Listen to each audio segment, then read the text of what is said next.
I can't tell you how much of a role like your mental state plays in all aspects of your life, like whether that's your fitness, your nutrition, your business. If you're not there mentally, you're not, performing at your optimum level.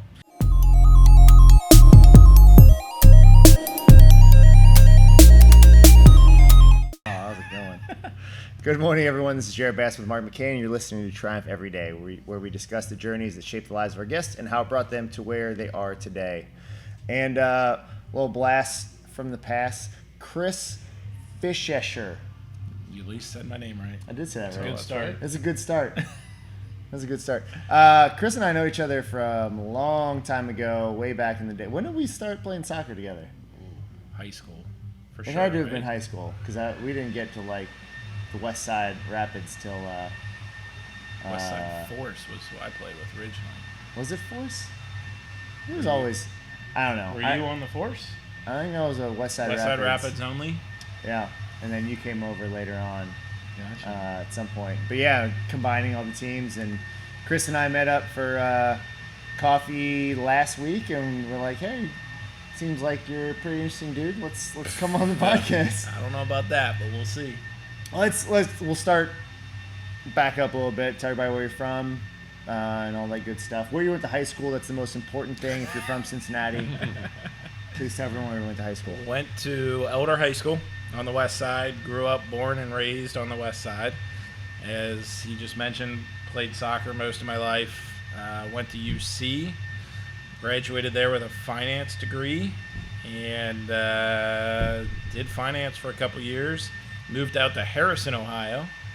And then eventually moved down to Union, Kentucky. Made the big jump over the river. Over the ocean. It's like the Pacific for some people. Past the rest stop. Quite the journey to get down, as all my friends have made comments about. But, yep. What made you move from Ohio to Kentucky? Honestly, we were looking at house prices, and the houses that we were looking at, it was honestly like $60,000 cheaper to move to Kentucky than it was anywhere. Anywhere in Ohio. We looked on the east side, the west side, up north. It was significantly cheaper down south. So that's why we moved. Yeah. All right. So, went to Elder. So you had a terrible education. Yep. Because of absolutely. idiots over there. It's a dumpster fire. dumpster fire of school. Absolutely.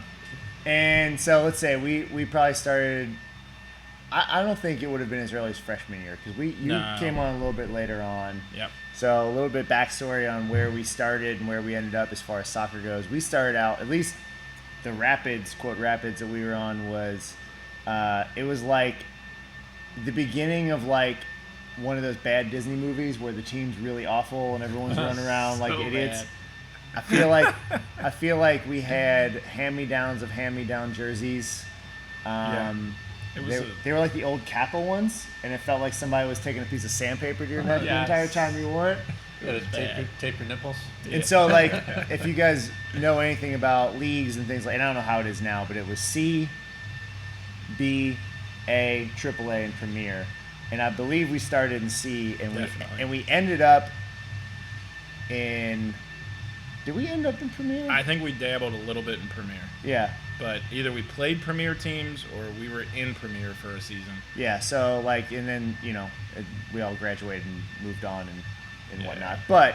But, we went from literally the bottom of the barrel and moved our way up to the higher levels of soccer in Cincinnati, which is pretty cool. I mean, it was pretty fun to be a part of it, and had some great coaches and really, really great players. And went on a lot of trips. Really got to know each other pretty well. Yeah. North Carolina. Yeah. Do you remember when we drove down to North Carolina and they're like, it rained? It was UNC's fields. Yeah. It was UNC's like professional Yes. fields, and it rained the night before, and they're like, oh, you can't play. We moved your game to 3 p.m. And like, we had an 8 a.m. game, and we have to drive back 12 hours a night, and we all just left. Yeah. So. There were some good stories from some of those trips, too. Yeah, some that are mildly incriminating. Yes. You guys should work on a book. Yeah. Make it a movie. Well, oddly enough, I posted that Chris and I had coffee last week, and it was like our entire team. Who was Frank? Frank made the Facebook page. Like, made our our own Oh, little nice. Yeah. Facebook page. So we're gonna try and get together and get some dinner at some point. So that'd be fun. But one of the reasons why I did want to have Chris on the podcast is Chris is an entrepreneur. He's got his own business. If you want to tell everybody a little bit about what you do and maybe how it got started. Yeah, absolutely. So, just to pick back up right where I left off, I graduated college with a finance degree. I worked at Wells Fargo for a couple years. I got fully licensed to be a financial advisor. Went through the insurance, the Series 7, Series 66, everything. Not easy. Yeah, not easy at all. About 2 years in, I just didn't like where my future was going to be based on what I saw from everybody else that worked there. And I've always had a passion for, I guess you could just say, IT, websites, development, stuff like that. So I happened to talk to one of my high school buddies, actually, and it was my first... Probably an idiot. Is he from Elder? His name was Andy, so we were actually both programmers or, development guys, and so we decided to give it a shot. We both had a passion for it. So I did it on the side for a little bit, and then it actually took off. We had a lot of interest in it. I jumped ship from Wells Fargo, and everybody and their mother, including mine, thought we were absolutely crazy. My mom was probably my biggest critic. Hopefully she doesn't listen to this. But yeah, it was tough. Got a lot of criticism because I was literally giving up everything I worked my entire life for. But I will never look back, and best decision I ever made in my entire life. So started Web Tech, which at the time actually was Web Tectonics was the name of the company, and so many people had so many problems spelling it and pronouncing it. That Web Tech's a little bit, it rolls off the tongue a little bit easier. Yeah, a little bit. So anyway, started with the original business partner, and he had wanted to move a little bit quicker than I did, and it was I'm to be honest, I'm not 100% sure of the details because that was like 11 or 12 years ago, but he kind of wanted to jump ship a little bit and get out because we weren't moving quick enough.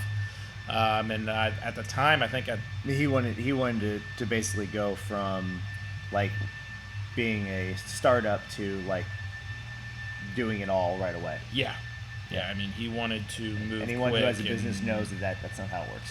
Yeah, so he wanted to run, and I kind of wanted to jog, if you will. And so we just had some disagreements, and it was a very amicable breakup.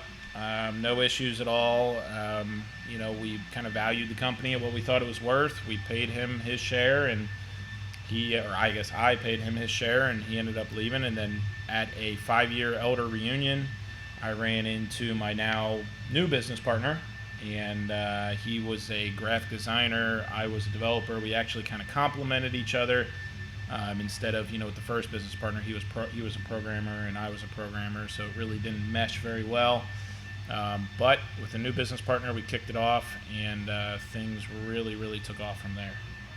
That's awesome, man. What is the business? What do you guys do? Sorry, No, you're good. Yeah, it's actually web design, web development, and now we get into a lot of graphic design and marketing. Anything digitally, digital marketing we handle, whether it's like Facebook ads, Google ads, stuff like that. But graphic design sides, we do anything from business cards to brochures to wrapping vehicles. We actually did a job for that a little bit ago. But our primary bread and butter for the company is web design, web development. And that's what we started on.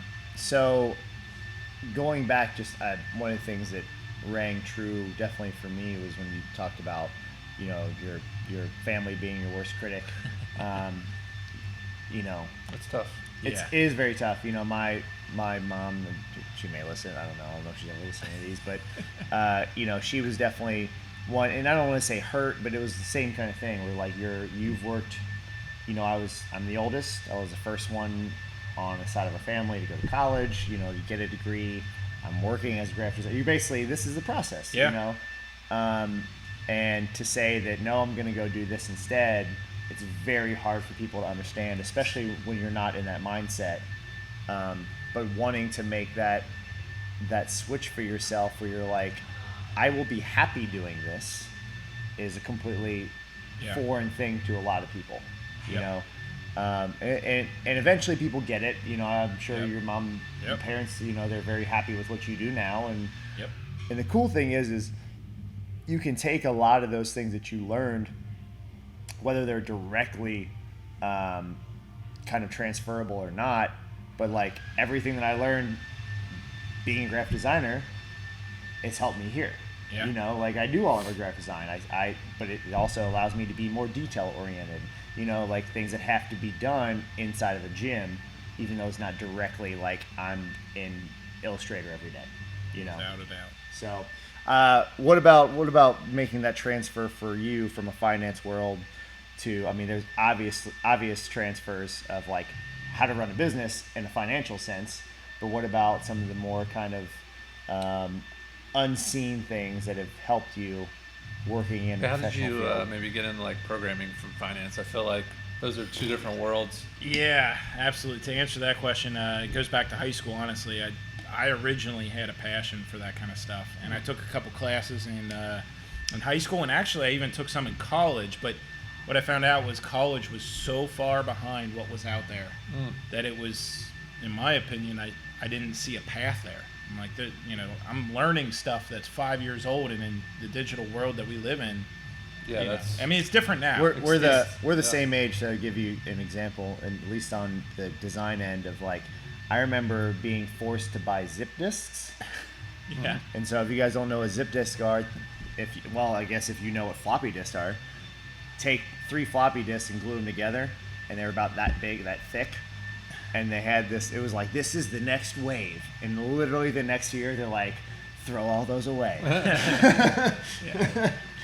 It's useless now. Yeah. And everything went to thumb drives and USB. But that was like, it's that same concept of like, everything moves so fast. And if they're not on it, they're going to be behind. Yeah. You know? Yeah. And you know, like, I remember vividly sitting in a programming class and thinking, I do not want to do this the rest of my life. This is terrible. It was like C++, like terrible code. If you forget a semicolon, your whole program doesn't work. And I remember sitting there thinking that. So then that's when I believe I switched majors to finance. I still to this day love finance, but just not in the environment that I was in for a while. So what do you think that is? Is it like specifically speaking to like sitting at a desk working for someone else, or is it I mean, what is it about that, like you said, you know, I don't want to be in that kind of realm?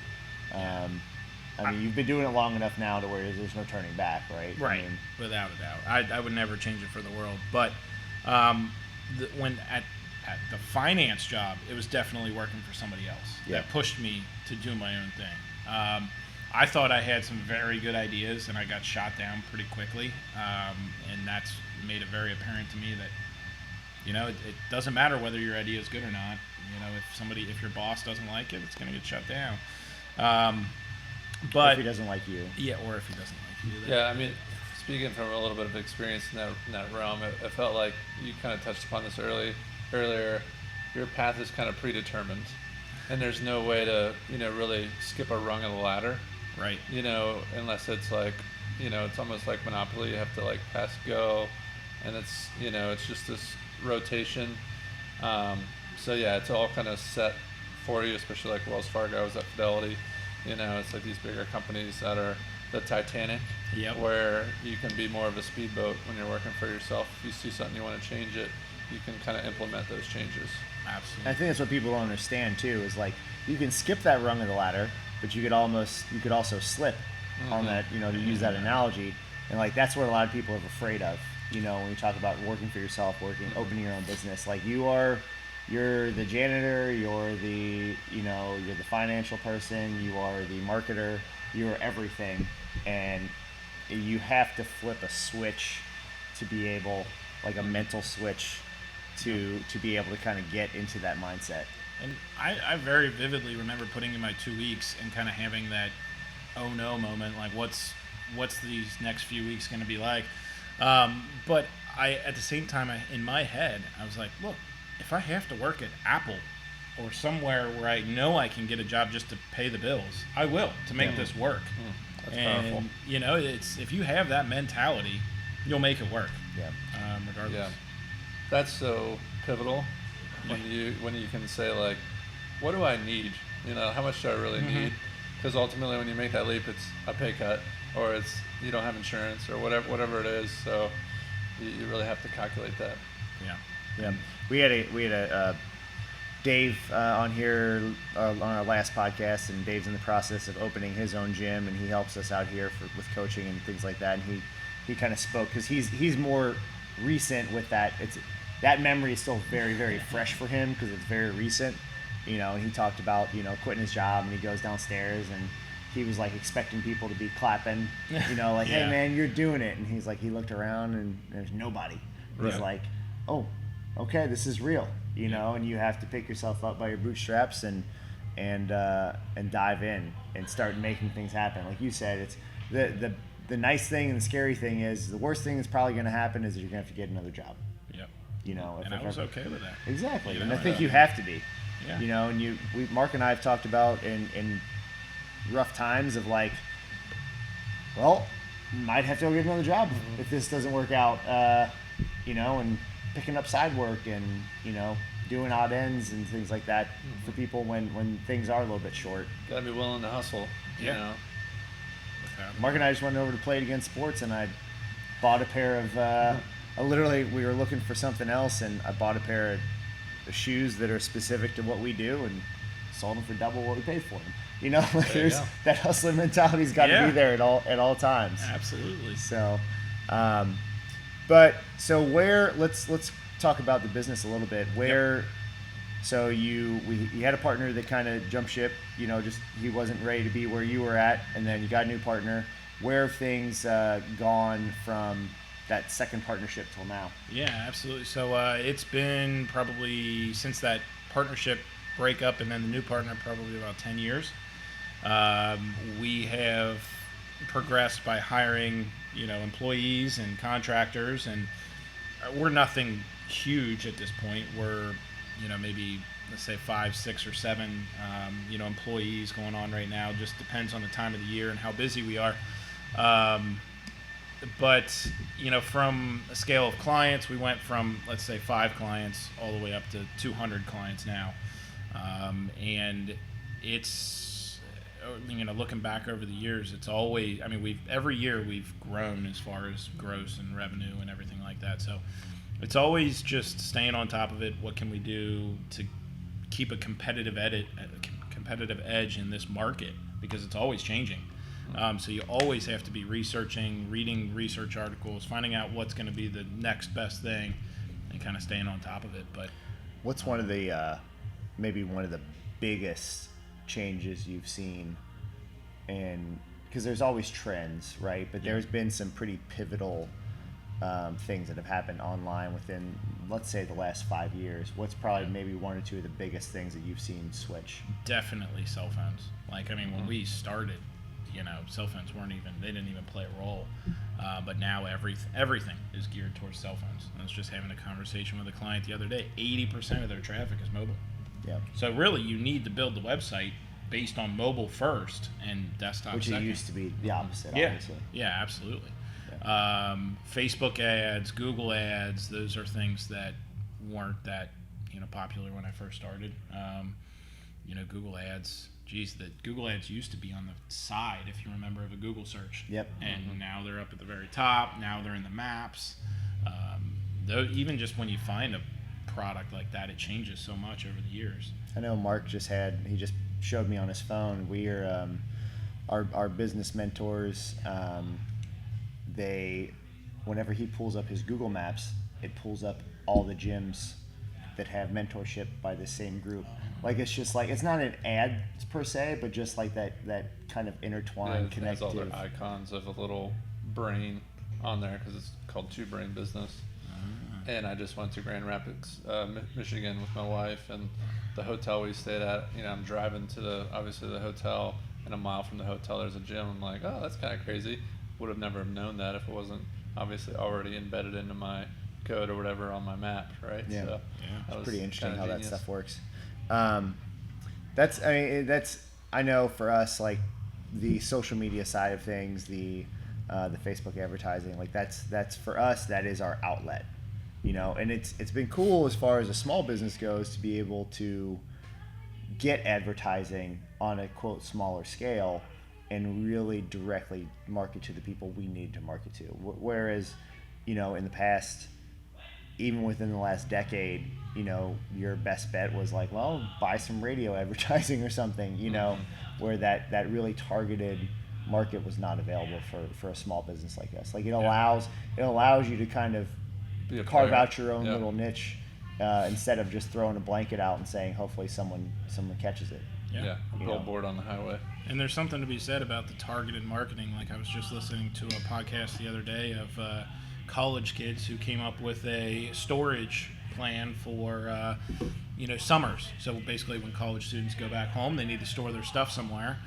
So he came up with a business to do that. And his demographic is colleges. So he literally was in front of them every single day. He knew what his demographic was. He said, I did not want to spend money on Google Ads or even Facebook because it's not the targeted market that we were going after. So he hustled and was writing sidewalk chalk up all over campuses about their business and just got in front of people. That's pretty awesome. I know I listened to it and Mark just finished it up. It's it's a book called Permission to Screw Up. It's by a young woman that she started a cleaning business in college and just hired college students. And their big rush was always the month when students leave their apartments to the month before new students move into these apartments. And she would just hire the crap out of college students. And again, same kind of thing where like necessarily a blanket advertisement isn't going to necessarily work when you can be a little bit more specific with who you want to market to. Yeah, so there's definitely something to be said about that. Phenomenal book, by the way. Can't recommend it enough, especially if you're a business owner and you feel bad every time you make a mistake. It's a really good one. Well, let's switch to that. What are your kind of go-tos, inspiration, things that you read, things you keep up on that maybe just for anybody else who's listening who owns their own business? I love reading. I read a bunch of, actually, podcasts have been, I drive, an hour north of Cincinnati sometimes, so nice just putting the podcasts on and listening to that while you cruise. But right now I'm reading E-Myth, which I don't know if you guys have heard of that. Yeah, it's phenomenal. I'm just 2 chapters in and I'm loving it. It's the best. It's basically a book about growing, how to grow your small business. And I'm still learning stuff about, the way they recommend doing things and the way I do things. And I wish I would have read that book 8 years ago, but it's awesome. Never too late. Yeah, absolutely. And there's something to be said about that too. How do you grow from a one-man shop or a two-man shop in my case to expanding to having employees and contractors and everything like that? It's still something I struggle with today, but I don't think there's any easy way about it. Right. It's just something you have to go through and experiment for yourself. But we're seeing it right here in Northern Kentucky. When you talk about scaling business with Amazon, right? It's like why are they winning? Like they have hundreds of planes now. They have probably thousands of cars and cities, and they're scaling their business very effectively, very efficiently, and that's why they're winning. Yep, absolutely. Yep. No, and I know for us it's been a lot of writing SOPs and putting our people through training, and again, really for us it was business mentorship. Right. It was finding someone who knew more than us and hiring them to tell us what to do. A lot of times, especially, it's like just analogy for the fitness world. A lot of people know that they need to eat better and exercise more. Everyone knows that. Everyone knows they should be. And what do you eat? How do you eat better? Well, I need to eat more, fruits and vegetables and good protein. Okay, well, how do I do that? And it's just that layer under layer under layer of well, how do I actually do that? And that was for us. We know that we need to write these systems and get people in the right spot on the bus, so to speak. And we know we need to be doing the higher dollar value. But we have no idea how to do it. So we need to hire someone to tell us, this is how you do it. We need permission, Yeah. And that's sometimes hard for me and Jared to just, instill in one another. We need it from, someone that's already proven it to be successful. So, Yeah, absolutely. Couldn't agree more on all those aspects. So I know you've got a couple kids. Yep. And a wife. Yep. What's that? Since Mark and I don't, what's that like with a family life? What's a work-life balance is a pretty good buzzword. It is. Right. What's that like for you? It's funny because as soon as you mentioned my kids and work, I thought of a story where my office used to be on my main floor of my house. And everybody's seen that YouTube video where the kid barges in on the video conference. That literally happened to me, and we ended up losing a client because of it. I was on the call, and he barged in. I didn't have locks on the doors at the time, but barged in, and it was a pretty important conference call, and I don't know, long story short, we ended up losing him as a client because of it. But at the end of the day, there's something that I realized from that day going forward, and it's, a lot of people work from home nowadays, and if a company's not okay with that, then I don't want them as a client to begin with. But we did end up moving my office downstairs, and we do have a lock on the door now, so that doesn't happen. But as far as work-life balance, I really like it. I mean, we still hustle a lot. We just hustle at different times. So after the kids go to bed, or, I may work till 4 o'clock, take off a little bit early and spend some more time with the kids, but I just find different times to hustle. And that's what it was about for a while, was just after the kids go to bed, that's when I'm going to get my programming done and some quiet stuff that I need done. But it's tough, it's challenging, but you just got to get through it, just like anything else. Overcome, huh? Exactly. Well, I think exactly what Mark said. You're adapting and you're changing different habits to make sure they fit for your current situation. I know when we first started out, and you could probably speak to this too. Like, I've slept at the gym numerous times, because it was like, well, a buddy,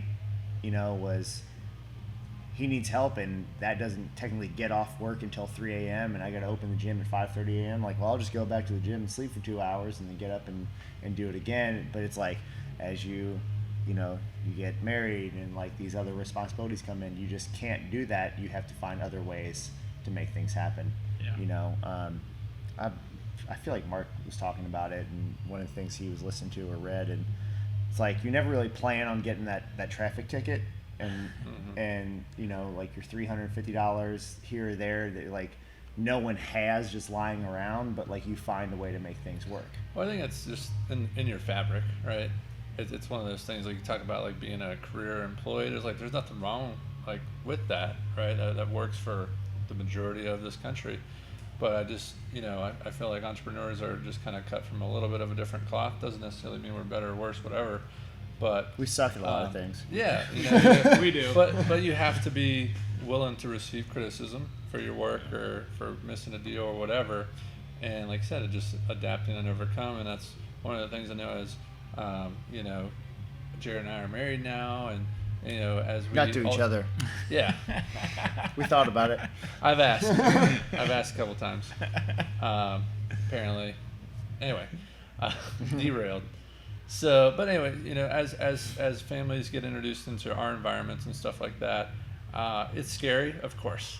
It's natural, to be nervous before any big life changes, but you just have to. I have full confidence in him, and I know he has full confidence in me, probably, to still be able to. I can't speak for Jared. Yeah. But as these other obligations come into our lives and stuff, we already have this embedded in us. So if that makes sense, to be able to still run this business it makes the things that I think would hurt other people from a just emotional standpoint, it gives you a little bit more of a buffer. Right. Yeah. That's what I'm trying to say. Like, people that are like a 9 to 5 and it's like set and it's like, oh well, it's already all planned out, and again, whether it's daycare or family watching the kids or whatever it is, like you said, hey, once the kids are in bed, I know Jared's got stuff he needs to do. He's got to hustle and he's got to do it because that's just who Jared is. Yeah. I think, my thing is whenever something pops up now is like, well, I'm not going to die, so that's good. Right. And it sounds silly, but you're like, you think of all the times you've heard of people like go through these horrible things. Like, well, they're not dead, so that's good. You know, like that's the ultimate worst thing, right? I mean, that is as bad as it gets. Is like your life ends. It's like, well, I can always pick myself up from this. Mm-hmm. Yeah, and my wife, she's phenomenal about that. I mean, she works at Children's, and she's an oncology nurse, and she sees that stuff every day. Mm-hmm. Yeah. And so when I'm having a tough day, sometimes she'll kick me on the ass and say, smack you upside the head. Yeah, and be like, look, you don't have it that bad. And that's good perspective to have daily. Yeah. It really is. And I can't tell you how much of a role like your mental state plays in all aspects of your life, like whether that's your fitness, your nutrition, your business. If you're not there mentally, you're not, performing at your optimal level. Speaking of that, that's how this started. Just ring a bell, right? Is had that photo of 2015, 2019. Oh yeah. So like it was like Chris before and after, a couple years apart. How'd you get there in 2015? How'd you get there in 2019? So there's two different people, really. Yeah. I mean, in that photo, it was like Chris, who looked like he was enjoying life, and Chris looked like he was enjoying life, but a little more fit. Yeah.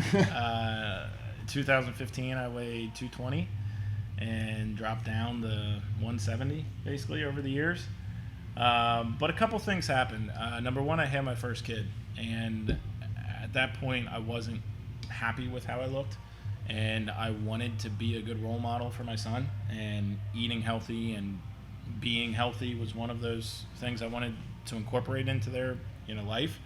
But secondly, our second child came down with some severe food allergies. So Renee, my wife, started eating much healthier, and of course I jumped on that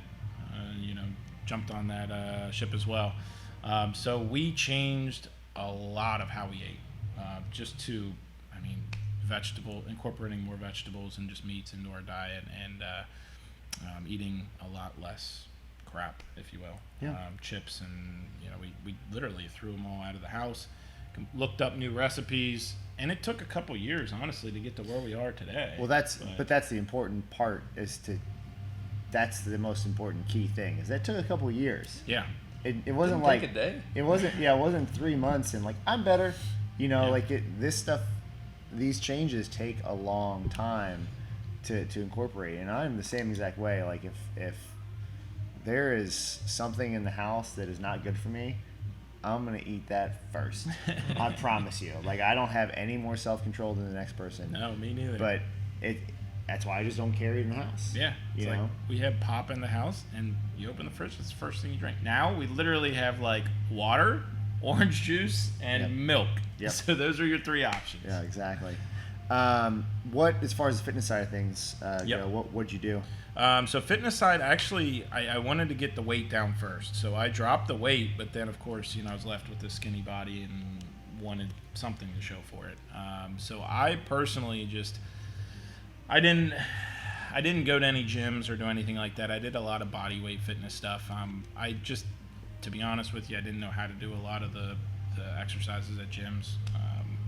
And I was a little bit intimidated, so I did a lot of the stuff that I knew how to do: pull-ups, push-ups, squats, a lot of that stuff, and ran. And so I really got into running. I actually didn't expect to like running as much as I did, and it's definitely now a hobby, if you will, of mine. But through all that, just built up a little bit of muscle, but still a lot of work to go. Oh, you look fantastic, especially comparing to that photo from a couple years ago. Yeah. So definitely kudos to that. And Appreciate again, it. There's something to be said there too about what you said about like not knowing what to do, and I'll just stick with the things that I'm good at or I know. And what you said, those are all what we do. Yeah. It's what we preach. It's like those are some of the best things you can do. Like people who travel and things like that, they're like, I don't know what to do, and I'm like, do 100 burpees as fast as you can. I promise you'll be tired. Yeah. It'll be very difficult. Do 100 push-ups and 100 squats. It's tough, So that's fantastic, and it's good to hear that you're doing it for the right reasons, doing it for the family, and sounds like you're putting your family on the right path as far as nutritionally and Yeah. setting a good example for them. For sure. I mean, don't get me wrong. We still splurge every now and again, but As you should. We're in a lot better place than we were, in 2015. As you should. And the other thing I'll mention there is also, who you hang out with and who you go out with, and stuff like that definitely plays a big role too. Mm-hmm. If you're hanging around a lot of people that are eating healthy or are pretty fit, it's more likely that you'll be healthy and fit as well. You're going to join in on the activities they're doing and stuff like that. So that makes it a big benefit for being like in a place like this where we have a lot of people who are in that mindset of like, we can enjoy a beer or two, but like, hey, Monday hits, we're back in the grindstone. Absolutely. So Absolutely. Yeah, community. yeah, exactly. Yeah. So where did everybody find you and your company? Yeah, so our website, CincinnatiWebTech.com, and tech is just TEC.com. My direct contact information is on there if you want to get in touch. I email chris@CincinnatiWebTech.com. If you even have any questions or anything like that, just let me know. I love talking about what I do, so I always tell everybody I'll talk your ear off if you want it and give you as much advice as I can. So feel free to call or reach out anytime. Awesome. Well, thanks for stopping by today, man. I Yeah, appreciate thanks. it. Yeah, thank you. Thanks for having me. And thank you all for listening to Triumph Every Day. Make sure you subscribe on YouTube, iTunes, and everywhere your favorite podcasts are found. Find us at TriumphStrength.net, on Instagram at Triumph Strength, and Facebook at Facebook.com/TriumphStrength. Thanks, guys.